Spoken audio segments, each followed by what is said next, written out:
Queridos amigos, reciban un cordial saludo de Saulo Medina Ferrer, psicólogo Provida.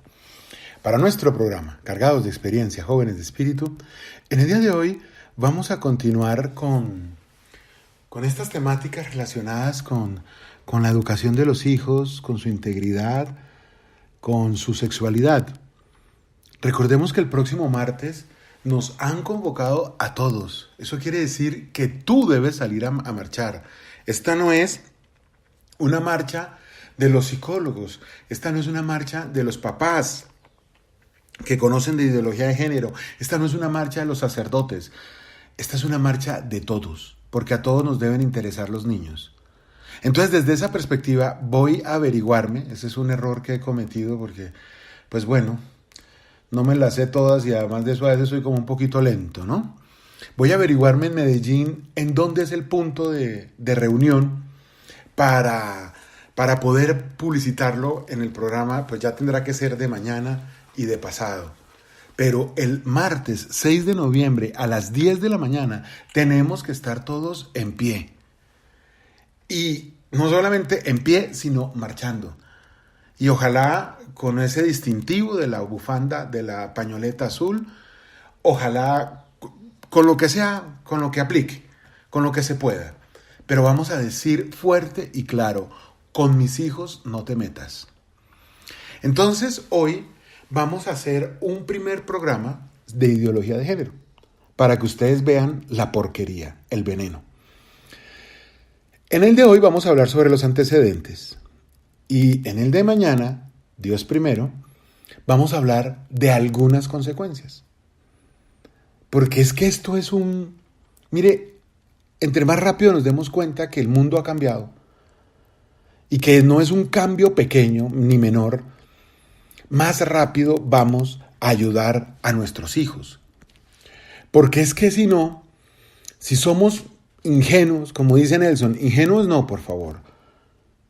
Son nuestros hijos los que van a enfrentar las consecuencias. Y si las consecuencias fueran, no, es que resulta que por 2 años no se van a poder cortar el cabello. Bueno, entonces los melenitos ahí podrán aprovechar los que quieren tener el cabello un poquito más largo, ¿no? Si las consecuencias fueran, no, es que por 1 año se van a cerrar las escuelas.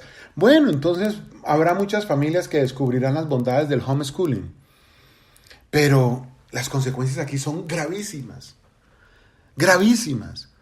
Porque implica la identidad sexual, la orientación sexual, la afectividad y el uso, la cosificación de los niños para el placer de los adultos, tal cual lo acabo de mencionar. Entonces ese es nuestro programa para hoy, para mañana, y ya veremos el viernes qué otra temática ofrecemos. Dense cuenta, amigos y hermanos, tenemos que abrir los ojos. Esto no es de estar uno caminando, no, es que yo no puedo porque es que yo tengo que ir al club, no, es que yo tengo que ir es que me quedo acá, es que si yo pudiera. ¿Quién más que tú puede defender a tus hijos? Esto se ha vuelto una plaga, literalmente. Ese es nuestro banquete para el día de hoy. Antes de continuar, pidámosle a Jesús su misericordia con todas las personas que en el día de hoy vayan a agonizar, de manera particular los que estén solos en los hospitales o los que lo rechacen en el momento de su muerte. Padre nuestro que estás en los cielos, santificado sea tu nombre, venga a nosotros tu reino, hágase Señor tu voluntad, así en la tierra como en el cielo. Danos hoy nuestro pan de cada día, perdona nuestras ofensas, como también nosotros perdonamos a quienes nos ofenden. No nos dejes caer en la tentación y líbranos del mal.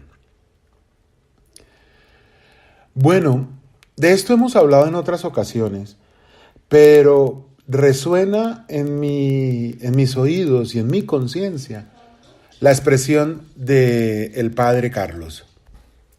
Saulo, tú repite, hay que repetir, R con R, decía él, recordando pues aquellas enseñanzas pedagógicas de nuestras abuelas. Así pues, hermanos, entonces vamos a comentar un poquito cómo fue que comenzó todo esto. Después del pecado original, y no es que yo me quiera ir muy atrás, pues el demonio intentó tomar posesión de la creación de Dios. Pero no solamente del ser humano, de todo. Nos enseña la iglesia que hay demonios que quieren acabar con las flores, que hay demonios que quieren acabar con las montañas y que Dios tiene sus milicias celestiales ahí para que ellos no puedan pasar. Y la explicación yo creo que la encontramos en el hecho de que los demonios caídos no tienen capacidad de hacer un reino para ellos mismos. El único que puede crear es Dios, entonces quieren robarle la gloria a Dios, quieren apropiarse de su creación. En palabras del padre Germán Dominico, no recuerdo su apellido, un gran teólogo y filósofo, de algún modo todo ha sido pagano en el principio. No desde el principio, sino en el principio. Y entonces, pues esa labor de la redención de Jesucristo consiste en que la obra de su Padre vuelva a ser de Él y solo de Él. Pero sabemos que eso no es algo que vaya a darse de la noche a la mañana. Y según nos lo muestran los signos de los tiempos, la obra de Dios volverá a ser de Dios en la segunda venida de Cristo. En esto que llamamos los últimos tiempos, que no es porque ya se vaya a acabar y mañana se acabe el mundo, no sabemos cuándo se va a acabar el mundo. En esto podemos encontrar, queridos hermanos, que hay una circunstancia y es que el hombre pelea con el hombre. Caín mató a Abel. Y eso ha traído guerras, muertes y todo tipo de injusticias. Concretamente, en el mundo, hace unos 250 años, números redondos, en Francia había un desequilibrio social bárbaro. Obviamente que hoy en día estamos lejos de poder hablar de que hay condiciones justas para las personas. Pero hoy en día, por ejemplo, hay un servicio de salud que falla mucho, pero que da una mano y con la misericordia de Dios nos socorre. A una amiga, a una familia amiga muy querida, una de las hijas tuvo una circunstancia neurológica muy delicada, le hicieron una operación en su cabeza.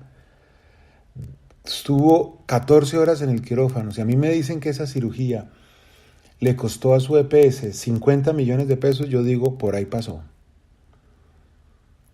¿Y qué pasa? Pues que bueno, tuvieron la oportunidad de poder recibir ese servicio. Así que las cosas algo han mejorado, pero por supuesto que estamos muy mal. Pero hace 250 años, así como para decirlo rapidito, en Francia lo que había era la corte real, un puñado de personas cuyo mayor mérito era ser hijo y familiar del rey, una casta sacerdotal que de manera estratégica, eso hay que decirlo, pues estaba cerca al rey y manejaba las cosas de una forma, vamos a decirlo con una expresión de hoy, políticamente correcto. El cardenal, obispos y demás eran políticamente correctos. Y una masa inconmensurable de pueblo asustado, perdido, empobrecido, enfermo, agredido. Y surgen un puñado de personas que descubren que a través del conocimiento se pueden mejorar las condiciones de vida. Por un lado empiezan a brotar los primeros tallos, las primeras hojas de un cuerpo de conocimiento un poco más formal, más estructurado, que podemos y que llamamos ciencia.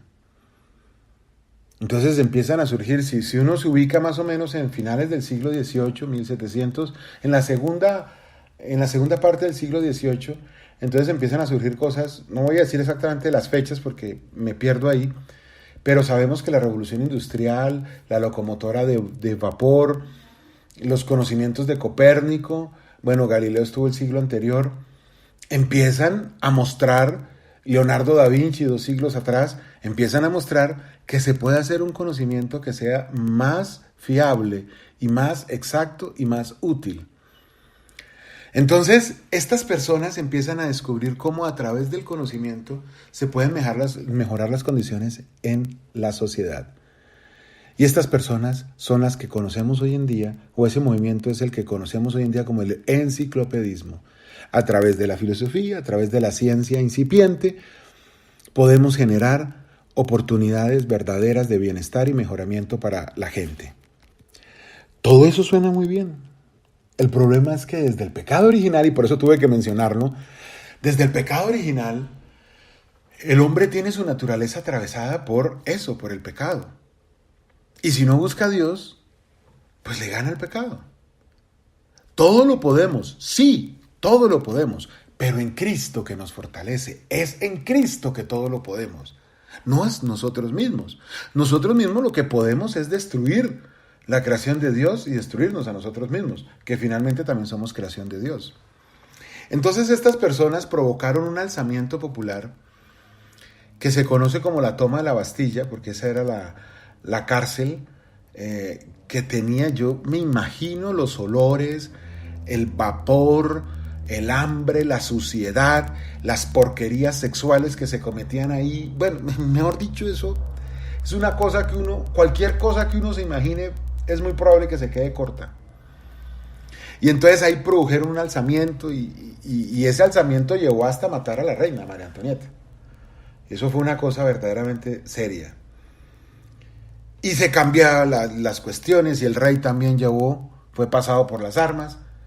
Y entonces apareció pues el lema de ellos, de igualdad, fraternidad, no sé qué, no me acuerdo cómo es que se dice en francés.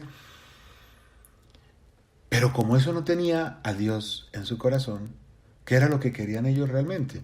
Pues sencillamente atacar, quitar al que está arriba para ponerme yo, pero no un bienestar para todos.